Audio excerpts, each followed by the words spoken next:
1. So a week and a bit ago, I had probably my most insane customers to date. They had come into the store an hour before close, already rude because they hadn't received an email to pick up their package from 3 weeks ago. It's an automatic system, so errors are to be expected once in a while, and I could understand their frustration. Come closing, they had been at the till for 15 minutes already, trying to get discounts. A mistake with their return from the online order had actually led them to get quite a bit more back than what they had paid for the items. Seeing this, I advised the cashier that we couldn't do anything extra, despite their constant demands and complaints. We are generally strict about our closing times and like to close up as soon as possible, but we do allow people to check out after close. These people had been checked out by 2 minutes after close, but decided to stand around. 5 minutes later, my cashier reminded them we were closed, and they made a joke about not wanting to eat dinner here. They then started looking around at more items and walking towards the back of the store, at which point I very calmly called to them that we were closed and it was time to go. They immediately turned around and started yelling, claiming it was customer abuse and we were yelling at them. At this point, we had all gathered behind the counter so I could give them their closing duties. So we all kind of just stood there as he yelled at us. I tried to explain to the customers that we had to go home too, but they just kept screaming and getting closer and closer to us. When the woman got in the earlier cashier's face and the man came up to the plexiglass divider, I told them if they didn't calm down or leave, then I would have to call the police to remove them. The man told me to call the police and claimed that they weren't leaving until they arrived. So I did. Meanwhile, they continued yelling to the point where the dispatcher could hear them, all the while their 3 children were standing there crying. Eventually, the customers also got on the phone with someone as well. While waiting for the police to arrive, a lady showed up at the door demanding to be let in. This is who they called.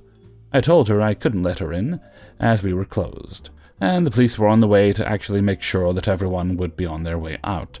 She started snapping at me, so I closed the door in her face. My shift leader in training recognized her as a Karen from earlier in the day. The police arrived, as did one of my managers who lives 5 minutes away. The customers tried complaining to the police until the officers reminded them that they weren't corporate. They changed their story multiple times, even saying that they just wanted to leave, but we told them to wait. Eventually, they were taken out of the store, but they just waited outside. My manager walked 2 of the employees out to their cars, and on her way back, they started yelling and screaming at her. For 15 minutes, they waited outside for us. Unfortunately, the police had already left, so we just waited it out, and eventually the customers left too. Fast forward to the next day, and there's a huge customer complaint to corporate and a call to both the manager that showed up and the store manager. They claimed we were being racist and felt as if I threatened their safety. They wanted myself and the cashier fired. Keep in mind the security cameras captured the entire thing, with us behind the counters the entire time and them coming towards us. But of course, corporate wants the store manager to make it right, even after being yelled at over the phone for an hour. Fast forward to yesterday, where the man called my store manager again to yell at her for another hour, despite him changing his story numerous times. He was offered discounts, but he claims it isn't about the money. He wanted to talk to her in person, which I can only imagine will turn into another one-sided yelling match.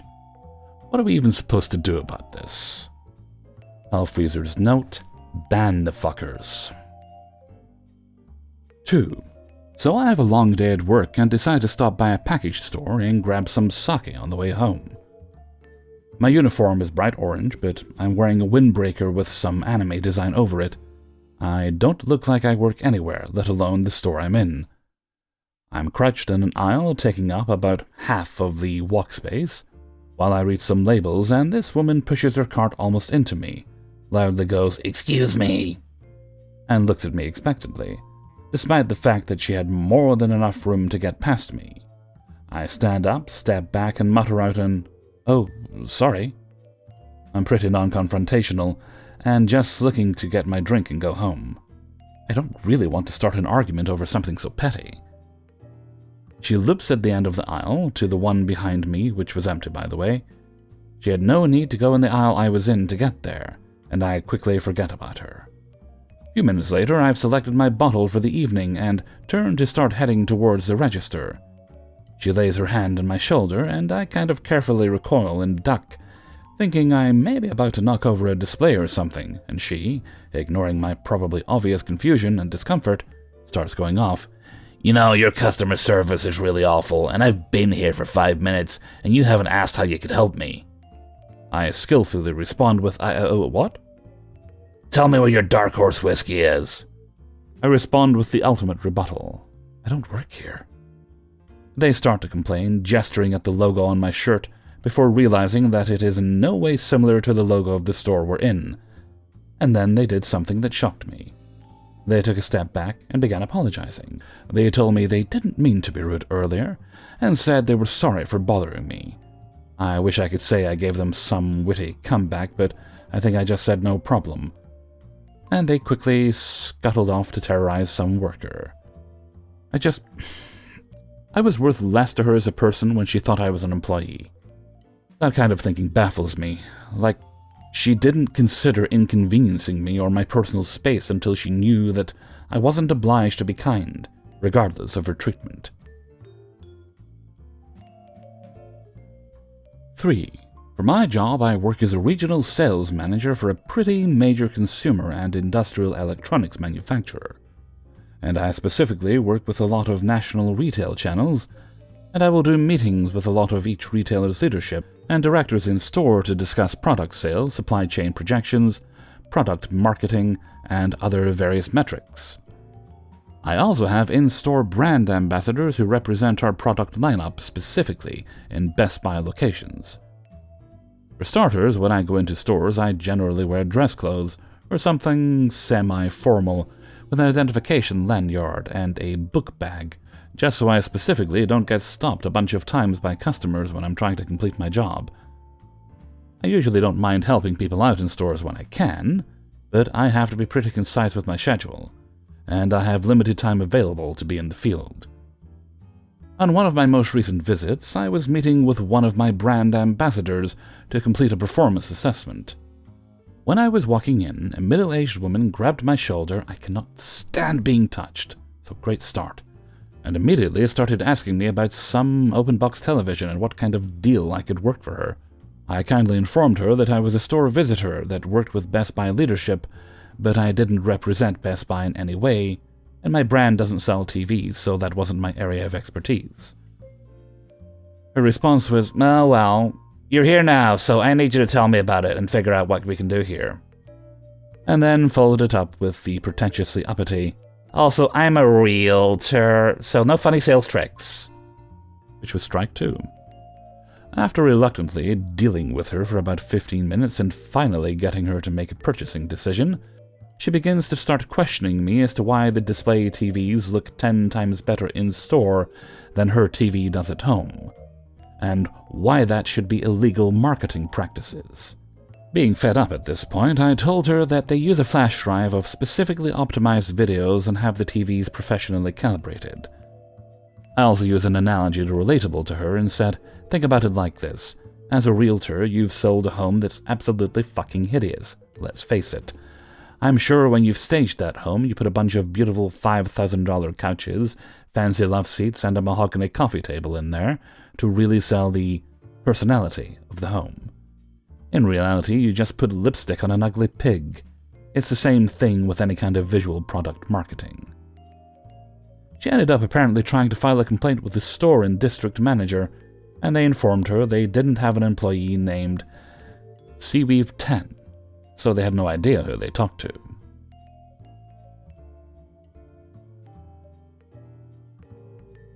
4.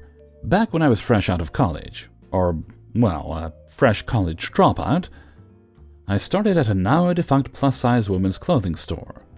I, being new to retail and life in general, worked my ass off for that store and managed to get promoted to assistant manager in the span of a few months, which of course meant I got to experience my first Black Friday as management. Like most retailers, Black Friday for us meant 2 weeks of sales. and we were pretty busy on Monday beforehand with shoppers who wanted to get everything done before D-Day. For some reason, the other management called out late for that day, so it was just me on the sales floor, trying to help 15-plus ladies while my store manager held down the register. We had a customer come in, Karen, who needed me to be extremely attentive to her. She was shopping the shoe area and needed me to pull the shoes off of the wall that was directly next to her, as apparently that was too much work for her. No worries, though, I'm crushing my sales goal, and she was looking to purchase about 10 or so pairs. There was one pair of shoes in a certain color that she wanted, and unfortunately we were out of her size in it. No worries with that. I offered to let her try a pair on in another color, same size, and if they fit, I can place an order online for her. She declines trying on the shoes, saying she knows her size and has me place the order. I just trying to finish with her so I can move on, quickly place the order, and move to different customers. Not even 2 minutes later, she comes up and interrupts my conversation with another customer to tell me that the shoes don't fit and she wants a refund. Uh-oh. I called the customer service line only to be told that they can't cancel an order once it's placed, and she would have to wait for it to arrive and just return it to the store. Double uh-oh. I try to break it to the customer as gently as I can, apologizing profusely, and she goes off. I get told how this was my fault, I should have had her try on the shoes. Okay. How I don't know how to do my job, it goes on, and she gets louder as she continues. It got to the point where I walked away to help other customers and she followed me to complain. Eventually, my store manager manages to calm her down and promises to get it fixed, and I carry her in-store purchases to her car to help. I thought that would be the end of it. Her shoes arrived the next Monday, week of Black Friday. I was off, but for some insane reason she returns the shoes as a store credit on a gift card, which she left at our store. Seriously? And puts a different pair of shoes on hold to buy later. She said she'd be back the next day for them. Tuesday goes by, she doesn't show up. Wednesday goes by, still nothing. Now, our policy was to hold the shoes for just a day, and our LP guy would have had a fit if he knew we kept them there for so long. And he was an asshole, and I don't want to deal with that. I, being so LP conscious, talked to my store manager and got permission to put the shoes out on Friday evening, since she still hadn't come. The shoes sell the minute they touch the sales floor, and I honestly forgot about them. Of course, Karen decides to show up 15 minutes before close for the shoes. I saw her and immediately knew she was going to make me regret my existence. She walks up to the register area to my associate and asks for the shoes. I walk up to let her know, per company policy, they had to be put back. She blows up. She goes off on how I did it on purpose as some sort of hate crime against her. And how I should be fired and how she'll get management on me. She turns to my associate and asks for the manager, and of course my associate just points at me. Karen grumbles about how she's going to find another pair of shoes and stomps off to our shoe department. She decides the best way to shop is to throw the boxes and shoes, not even a gentle toss. This was pure hatred. I couldn't do anything but stand there in shock as our shoes go flying across the aisle. She destroys the entirety of our shoe department in a matter of minutes. I call my store manager because at this point we were 30 minutes after our closing time, and I'm done. All my store manager does is tell me that she'll get permission from our DM to use up additional payroll to stay late and clean. Great. Exactly what I wanted and needed. Eventually, my associate corrals her to a register because at this point, we both decide that I should not be near this lady for fear of setting her off again. Also checks her out and I wait for Karen at the front door to let her out and lock up. As she's exiting, Karen turns to me and says, "Just so you know, I think what comes around goes around." I'm sorry. And leaves. I'm floored. This lady destroys my shoe apartment, screams at me for a solid hour, and then apologizes so she doesn't get her ass hit by karma. After that, she came in multiple times and always tried to buddy up with me and called me her favorite. I still made sure to take my lunches whenever she came to save my ass. 5. I worked at an Abercrombie & Fitch years ago, and even after starting my career, I still think about my terrible experience there. I used to work at their flagship store in 5th Avenue, about 7 years ago. When I hear any of the 5 songs they placed on loop daily, I'm triggered. I only worked there for about 4 months, and I hated every second. I remember getting allotment. It was jeans, a collared shirt, and flip-flops, 2 of everything. Was told it was free, but my first paycheck, from training, which was a few hours, the clothing tax was removed from my check, leaving me with like $30. I asked around, and everyone was like, yeah, they don't tell you they take it out, but they do. I ended up asking the manager who gave the allotment about this, and just said it's free, disregarding me continuously, saying that money was taken out of my paycheck. Then my first day my feet hurt, and just blisters from the flip-flops that were the least of my problems. I was told to take clothes to the back and leave them by the employee elevator. As I was walking away, leaving them there, this stalking employee lady started cursing me out. Why the fuck are you just leaving shit there? You think I work to clean up after you? I was like, the manager told me to leave it here. She apparently doesn't give a fuck who told you to restock or take it back. I was shook and angry she was cursing at me. I just walked away leaving it there. I told the manager when I went back to the floor, and he was like, oh, just ignore her. I went back to working the register, and there were customers non-stop for hours. The second it stopped, the manager asked me to fix some clothes. The floor was on the children's, and the clothes were mostly folded and not touched. After I fixed the ones that weren't perfect, I went back and stood at the register. The manager came back and told me to keep fixing things. I told him I finished, no one was shopping and they only came to be checked out. He goes, okay, then just pretend to fix things. Literally, what the fuck. Next, I was working with this model, and he was telling me the tea about the store, and it was really sad. I don't know if it was true, but the rumor itself was bad. One of them, he pointed this girl out at the register, and said she used to work on the main floor, but got fat, and they wanted her to quit. But she didn't, so they moved her down to the basement so people wouldn't see her, and that everyone knows that's what happened to her. Cashiers were encouraged not to look for items if a customer asked for a size that wasn't out. We were told to tell them that it's only what's out. But we had so much stock. They said it would take too long and they wanted the staff where they could see them. Shifts were like 4 to 6 hours, and you had on-call shifts too. They would tell us we had to come into work just to pick up next week's schedule, because if you use the online system, it could be wrong. Imagine traveling to work just to pick up your schedule. We couldn't wear any makeup, which I didn't really mind, I guess, but still weird. One day I came in with a little leftover bottom eyeliner stuck in my lashes, or waterline. You could barely see it. It just looked like I washed my face and didn't use makeup remover. Well, I went to clock in, and there was a manager standing by the clock. And they were like, you can't clock in until you remove your makeup. So I went to the bathroom and washed my face. Came back, and she's like, I can still see it. So I asked, do you guys have makeup remover? Because I washed my face. She says, no, you can go to CVS or something to buy some, but know that it'll be documented that you're late. I couldn't even. So I said, I'll just leave. She goes, no, that's a no-call, no-show. Every week my pay was messed up. I was always owed hours. The guy who was dealing with that was always so annoyed when I told him my hours were wrong. When I quit, I even put in a 2-week notice, and was planning on posting all my shift on this Facebook group we had for shifts. Shifts were always picked up, and so I was sure all my shifts would be covered. So I went in, and since I got my schedule off online that week, I didn't know I had a shift that evening.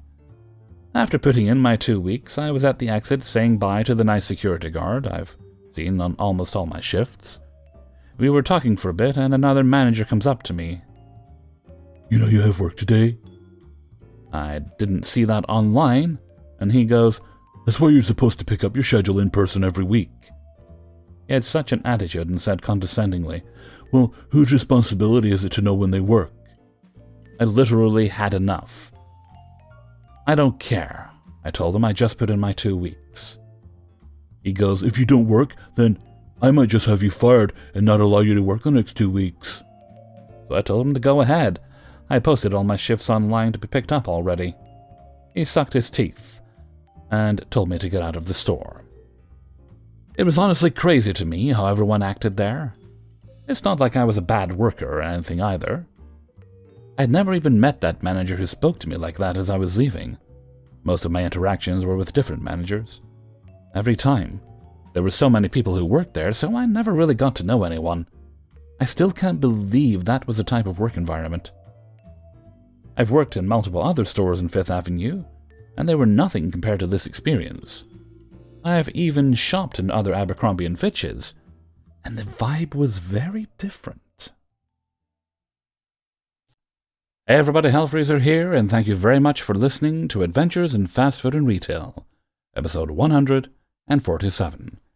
And thank you very much to everybody who allowed me to use their stories in this video. If you enjoyed the video, then please do share it around, like, subscribe, comment, all that good thing, especially this time of year when views are generally down because, well, people are doing Christmas stuff, so it's understandable. Every little helps, as they say. And to those of you who have already done that, thank you. I truly do appreciate it, and I appreciate you. Now, I do have a little shout out to give to the author of story number 2. That's the one with the lady who doesn't think store workers are people, but still thinks people are people. So I guess that's something. And that goes to Femboy Geek Squad.